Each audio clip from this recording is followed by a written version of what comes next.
اعوذ باللہ من الشیطان الرجیم بسم اللہ الرحمن الرحیم اللہم صلی علی سیدنا محمد وعلی آل سیدنا محمد وبارک وسلم۔ السلام علیکم ورحمۃ اللہ وبرکاتہ۔ پچھلی ویڈیو میں میں نے آزمائش کے متعلق کب ختم ہوگی اس کے متعلق بتایا۔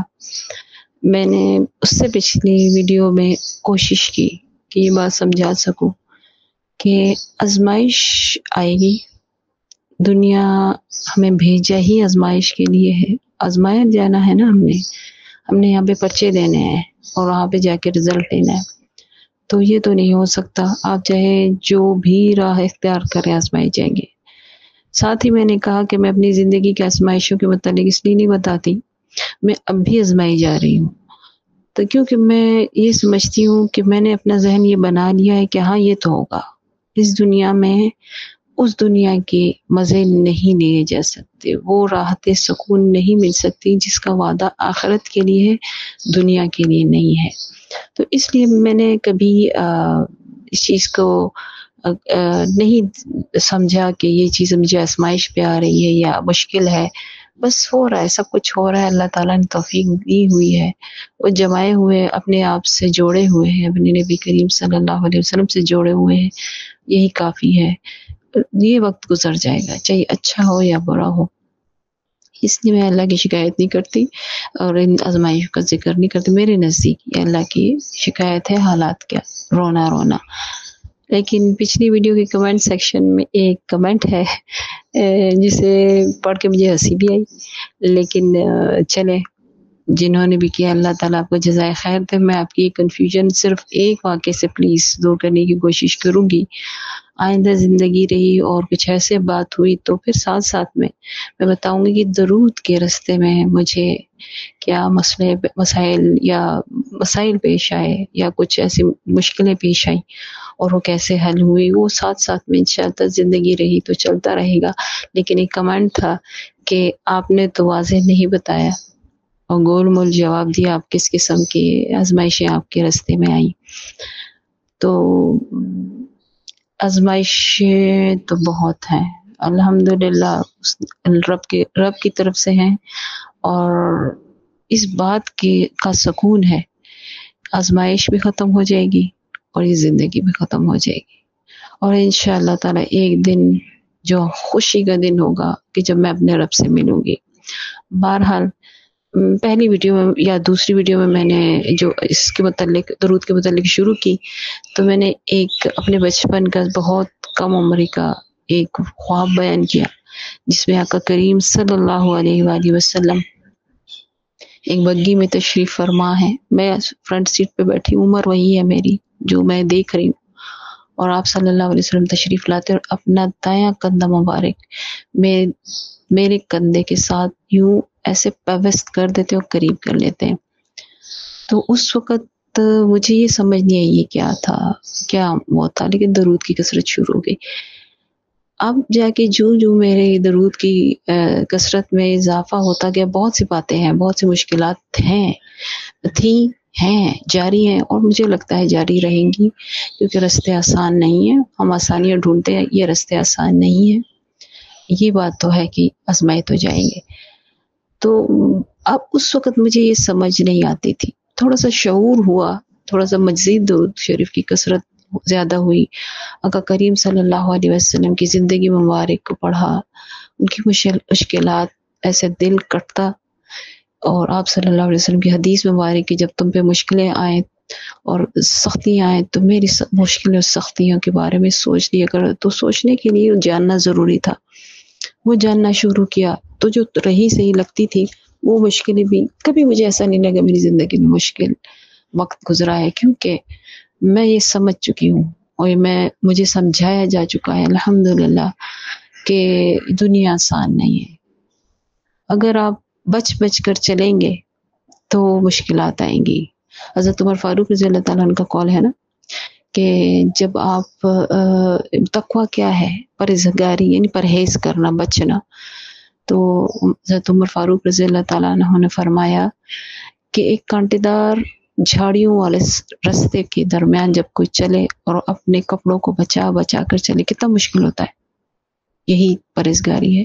کبھی چلے ہیں آپ ایسے، میں چلی ہوں 2-3 دفعہ، ایسا اتفاق ہوا، ایسی جگہ جانا ہوا اور ایسے رستے شارٹ کٹ میں آئے کہ وہاں پہ پگڈنڈیاں ٹائپ رستے تھے اندر ہی اندر، اور دونوں سائڈ پہ کوئی پودے تھے، کوئی بڑے بڑے جو قد کے برابر تھے ہمارے، لیکن وہ سوکھ چکے تھے اور اس میں کانٹے موجود تھے.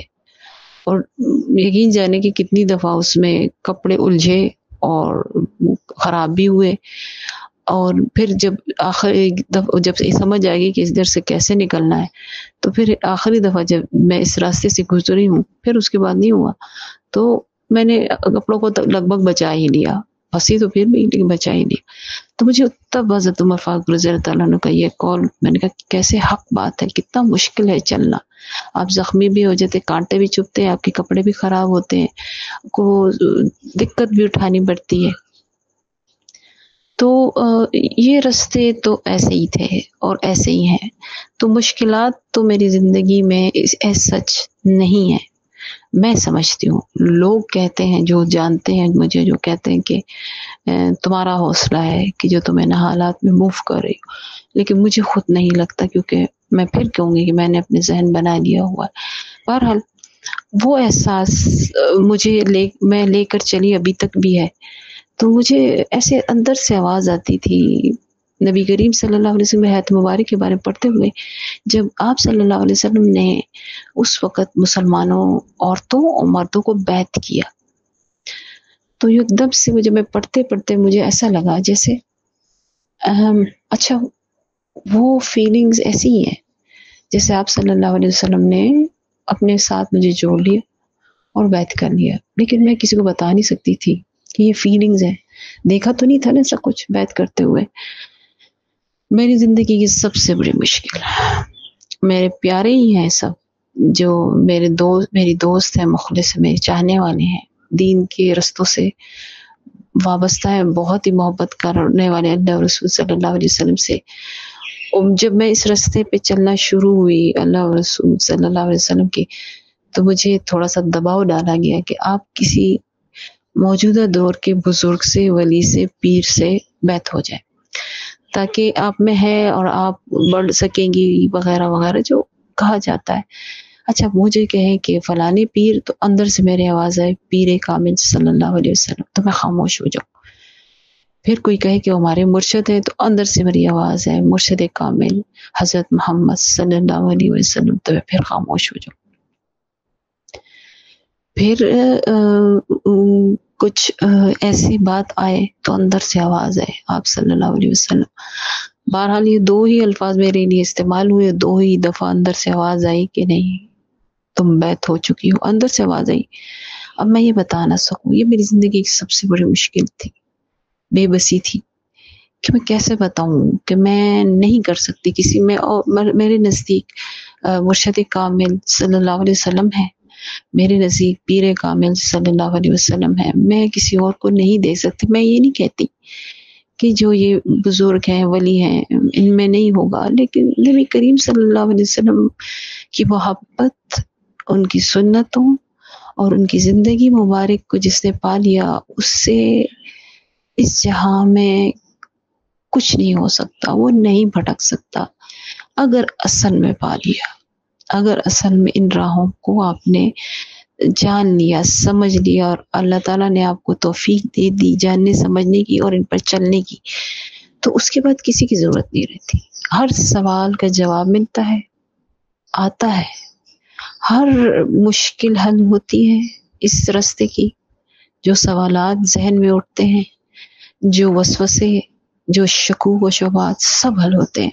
لیکن میں کچھ نہیں کہہ سکتی تھی، لیکن میں خاموش رہتی تھی. میں نے اس سلسلے میں کبھی اللہ اور رسول صلی اللہ علیہ وسلم سے رابطہ بھی نہیں کیا، پتہ نہیں کیوں. میں درود شریف زیادہ تک کثرت سے پڑھنا شروع کر دیتی تھی اور کہ میری یہ مشکل حل ہو جائے.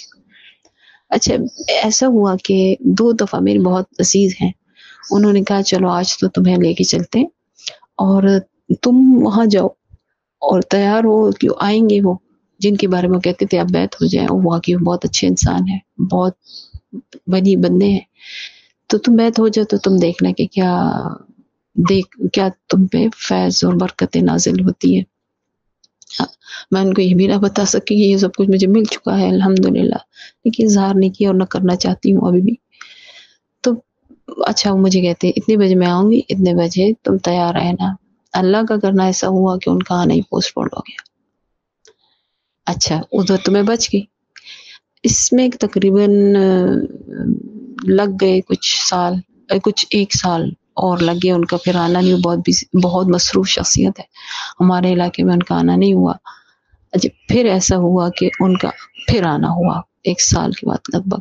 اور جس دفعہ تو اس نے مجھے کہا تمہیں میں نے نہیں چھوڑنا، تم نے بیعت ہونا. انہیں الفاظ دہرائیں گے، بہت سی عورتیں ہوں گی اور مرد حضرات دوسری طرف ہوں گے، تو تم الفاظ ان کے پیچھے پیچھے دہرانا. تو انشاءاللہ تعالی تم بیعت ہو جاؤ گی اور پھر تم دیکھنا یہ فیض اور برکتیں. اور وہ محبت کرتی ہے، محبت میں کہہ رہی تھی، میرا بھلے میں کہہ رہی تھی، لیکن میرے پاس اس مشکل اور بے بسی کے لیے اظہار کا کچھ طریقہ نہیں تھا.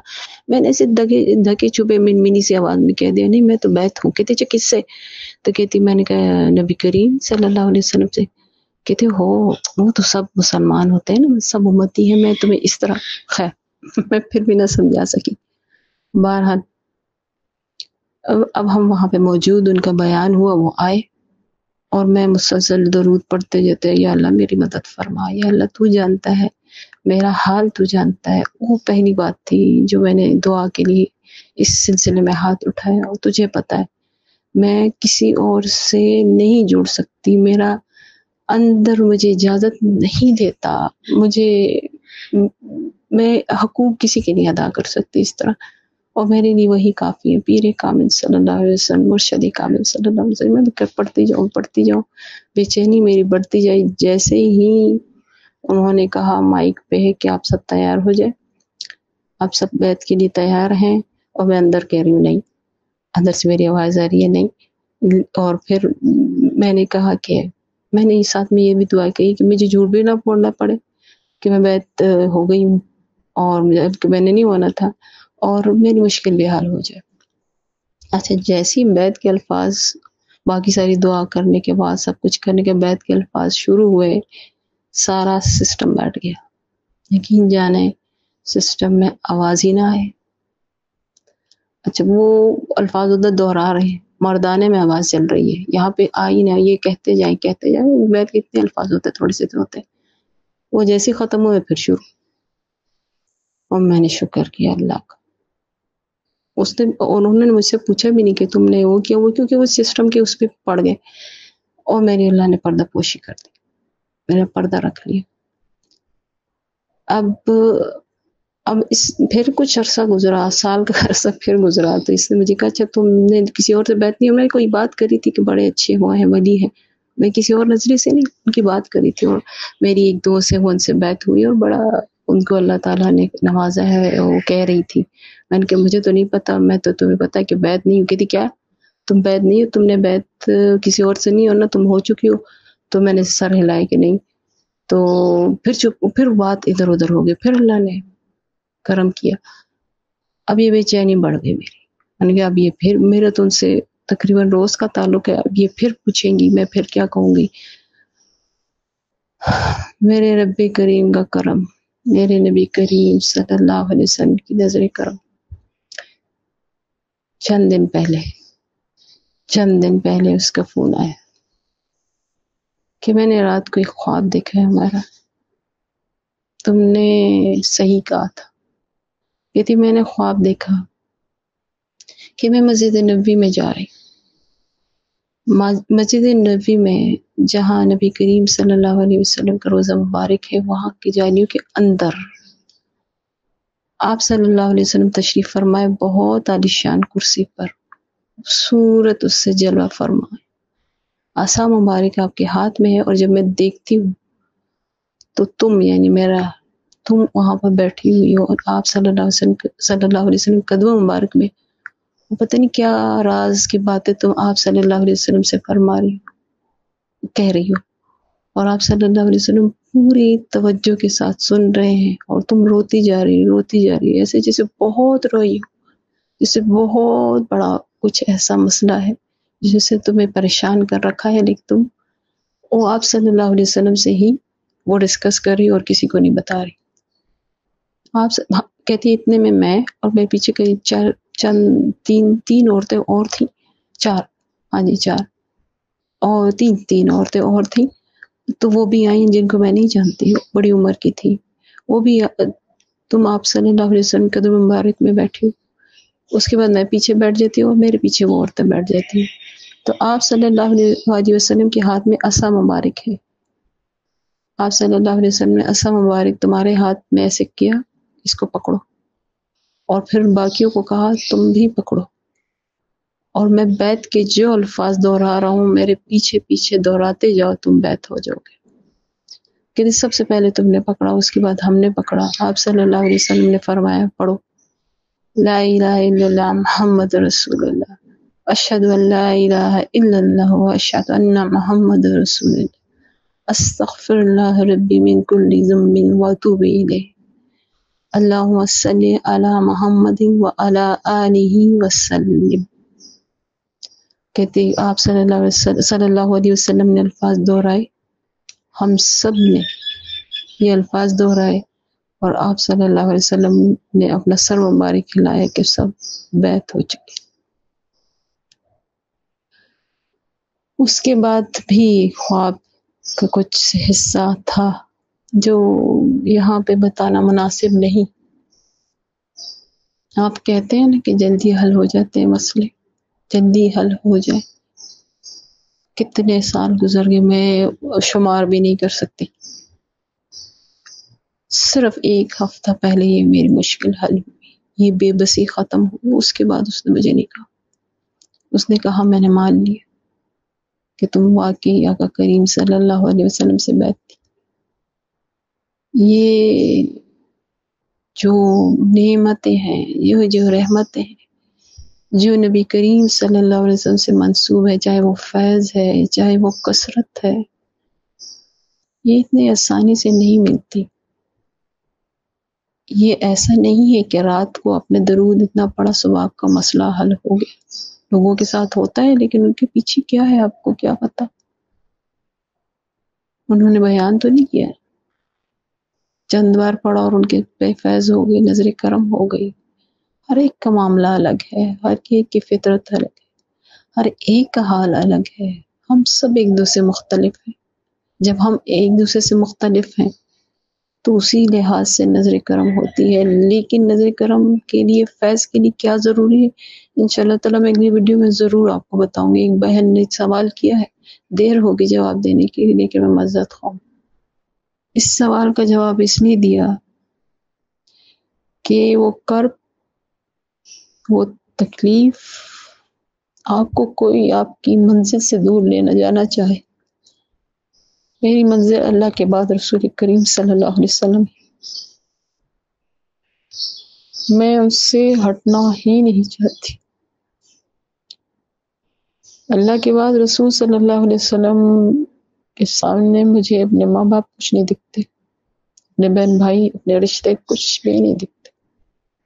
میں کسی کو کچھ نہیں مانتی، اور اللہ و رسول کے بعد میرے لیے وہ سب کچھ تھا. میں یہ نہیں کہتی کہ ان کی عزتیں کسی کی کچھ کم ہے، سب کے حقوق اپنی جگہ ہے. لیکن ہماری بدقسمتی، ہمیں کبھی گھر میں اس کے درس نہیں دیا جاتا کہ اس کے یہ حقوق ہے، اس کے یہ حقوق ہے، اس کے یہ حقوق ہے. ادھر اس طرح جاؤ، ادھر اس طرح جاؤ، اس نے زندگی ایسی گزاری، اس نے زندگی ایسی گزاری. سب کچھ اتنے بعد اور آیا سامنے ہوتا ہے کہ ہمیں سب کچھ پتا ہوتا ہے. لیکن ہمیں آج نبی کریم صلی اللہ علیہ وسلم کی حقوق کے لیے کتابیں پڑھنی پڑ رہی. ہم نے ان کو جانا ہی نہیں، ہم نے ان کو سمجھا ہی نہیں. پڑھا بھی اور سنا بھی اتنا ہی جتنا ہمیں ضرورت اپنے مطلب کی. تو یہ رستے مشکل ہے. آسانی کا آپ کو جو کہتا ہے یہ غلط ہے. ہاں، ایک دفعہ جب آپ اس رستوں کے مسافر بن گئے تو بہت راحت ہے. لیکن رستہ کاٹنے کے لیے، منزل کاٹنے پر تک پہنچنے کے لیے وقت درکار ہوتا ہے. آپ عام منزل کے لیے، اپنے ڈیسٹینیشن پہ پہنچنے کے لیے کوئی 1 سیکنڈ تو نہیں لیتے. ایون جہاز میں بیٹھ جائے تو بھی آپ 1 سیکنڈ میں تو نہیں. ایک طریقہ کار ہوتا ہے، ایک ترتیب ہوتی ہے. آنن فانن کچھ نہیں ہوتا. رات کو سوئے صبح یہ ہو جائے گا، نہیں، ایسا نہیں. اللہ کو بہترین پتہ ہے وقت کون سا بہتر ہے ہمارے لیے. ہمارے ذہنوں کو بنایا جاتا ہے، ہمارے حالات کو اس کے مطابق کیا جاتا ہے. وہ نعمت تب عطا کی جاتی ہے تاکہ میرا بندہ شکر کرے. یہ بھی تو رحمت ہے، یہ بھی رحمت ہے. دیر ہو جانا بھی رحمت ہے. آپ جڑ جاتے ہیں اپنے رب سے، اپنے رب کے محبوب صلی اللہ علیہ وسلم سے، تو شکر کیا کرے، ہر حال میں شکر کیا کرے. ہم نے رب کے لیے کیا کیا، ہم نے اس کے محبوب صلی اللہ علیہ وسلم کے لیے کیا کیا؟ کچھ بھی نہیں. ابھی بھی آپ چند سیکنڈ کے لیے آنکھیں بند کر کے اپنی زندگی کا جائزہ لیں تو میرا یہ سوال کہ ہم نے کیا کیا، آپ کو جواب خود مل جائے گا. اللہ تعالی ہمیں